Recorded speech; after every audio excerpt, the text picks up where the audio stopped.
Aller à l'hôpital, c'est déjà un moment important pour n'importe qui. Mais pour une personne en situation de handicap, ça devient souvent un moment vraiment critique. Un moment où toute son autonomie peut être remise en jeu. C'est pour ça que ce guide de la Haute Autorité de Santé est si précieux. Bon, cette phrase, elle dit tout. Elle est au cœur du problème. C'est quand même un paradoxe, non? L'endroit même qui est conçu pour soigner peut, sans le vouloir, effacer tout l'environnement, tous les repères d'une personne, et du coup, lui enlever une partie de son autonomie. C'est la grande question. Et c'est justement ce qu'on va explorer. Quelles sont les pistes, les stratégies concrètes que ce guide propose pour vraiment changer la donne?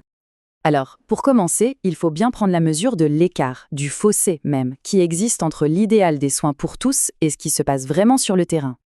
D'un côté, on a ce grand principe fondamental, un accès égal pour tous à des soins de qualité. Et de l'autre, eh bien, la réalité. Des obstacles physiques, des problèmes de communication, un manque de coordination.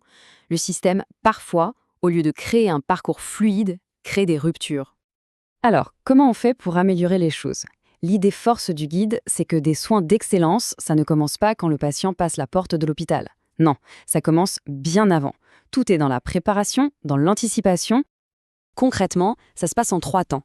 D'abord, s'assurer de toute l'information est accessible, pour de vrai. Ensuite, et ça c'est vraiment la clé, il y a ce contact en amont. Un simple appel pour comprendre les habitudes, les besoins uniques de la personne. Et enfin, on utilise tout ça pour dessiner un parcours sur mesure, pour limiter le stress au maximum. Et au centre de cette préparation, il y a un outil qui peut tout changer, le document de liaison.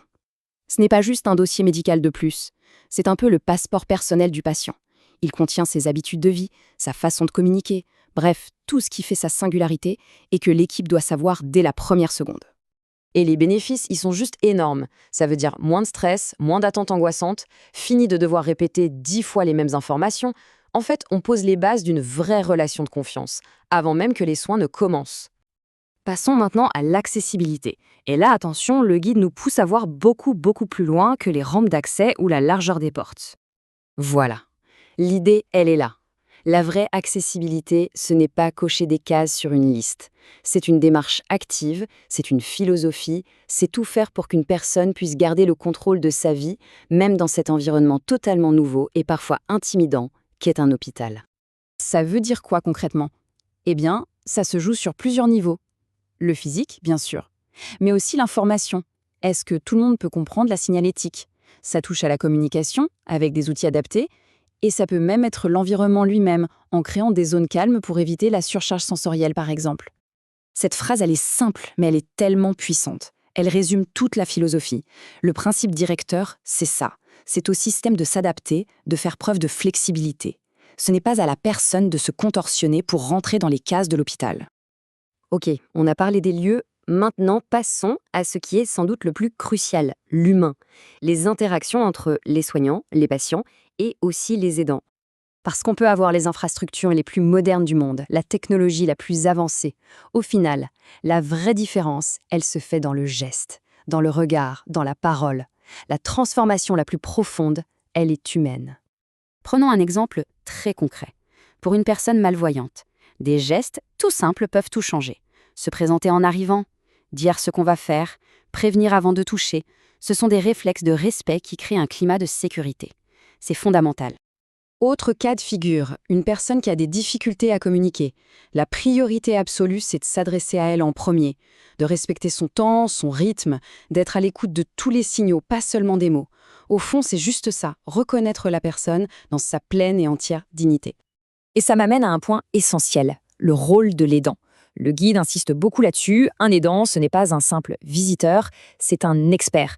C'est un partenaire de soins qui détient une connaissance irremplaçable. L'intégrer à l'équipe, c'est une chance, une ressource incroyable pour la qualité des soins. C'est super, toutes ces bonnes pratiques. Mais la question, c'est comment on fait pour que ça ne repose pas uniquement sur la bonne volonté de quelques personnes? Comment on passe de l'action individuelle au changement à grande échelle? Pour que le changement s'installe pour de bon, il faut être structuré. Les bonnes intentions, c'est bien, mais ça ne suffit pas. Il faut que ça devienne un vrai projet d'établissement porté au plus haut niveau. Et le guide nous donne une feuille de route très claire pour ça, en 4 étapes. 1. Ça part d'une décision forte de la direction. 2. On monte une équipe projet avec tout le monde autour de la table. 3. On déploie le plan d'action. Et 4. Évidemment, on évalue, on ajuste, on s'améliore. C'est une boucle d'amélioration continue. Pour que cette transformation s'enracine vraiment dans la culture de l'hôpital, il y a des ingrédients indispensables. Il faut un engagement clair de la direction, une équipe dédiée qui porte le projet au quotidien, des liens solides avec les partenaires à l'extérieur, et surtout, il faut que tout ça soit écrit noir sur blanc dans la stratégie de l'hôpital. Au final, quand on met tout ça bout à bout, qu'est-ce qu'on obtient? On obtient un système de santé moins rigide, un système capable de s'adapter, capable d'être plus agile, plus flexible. Bref, un système plus humain. Et c'est là qu'on arrive à l'idée la plus puissante de ce guide, je trouve. Une idée qui est là dès le début du document et qui change toute la perspective. Parce qu'en réalité, en réfléchissant à comment mieux accueillir les personnes qui ont les besoins les plus spécifiques, on ne fait pas que les aider elles, on élève le niveau de jeu pour tout le monde. Rendre un hôpital plus humain et plus accessible, c'est en faire un meilleur hôpital pour chacun et chacune d'entre nous. C'est peut-être ça la leçon la plus importante.